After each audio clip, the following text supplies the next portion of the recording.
Vote কেন্দ্রে ভোটারদের মাঝে নগদ টাকা বিতরণের সময় এক ইউনিয়ন পরিষদ চেয়ারম্যানকে হাতে নাতে আটক করেছে গোয়েন্দা পুলিশ। ৮ই মে বেলা ১২টার সময় সিরাজগঞ্জের বেলকুচি উপজেলার ভাঙাবাড়ি ইউনিয়নের তামাই পশ্চিমপাড়া সরকারি প্রাথমিক বিদ্যালয় কেন্দ্র থেকে নগদ ৯৪,০০০ টাকা সহ ভাঙাবাড়ি ইউপি চেয়ারম্যান জহুরুল ইসলামকে আটক করে জেলা গোয়েন্দা পুলিশের একটি টিম। ডিবি পুলিশের ভারপ্রাপ্ত কর্মকর্তা ওসি মোহাম্মদ জুলহাজ উদ্দিন বিষয়টি প্রাথমিকভাবে গণমাধ্যমকে নিশ্চিত করেন।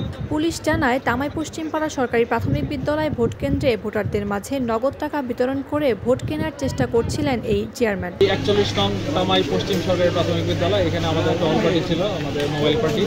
এবং আমরা যখন এখানে আসি, একজনকে আমরা দেখি যে হাতে নাতে টাকা সহ বিলাচ্ছে। উনি এই টাকা ভোটারদের মধ্যে বিলিয়ে ঘুষ প্রদান করে উনি নির্বাচনের প্রভাব বিস্তার করার চেষ্টা করছিলেন। আমরা আটক করি তাকে এবং আইনগত ব্যবস্থা করতে।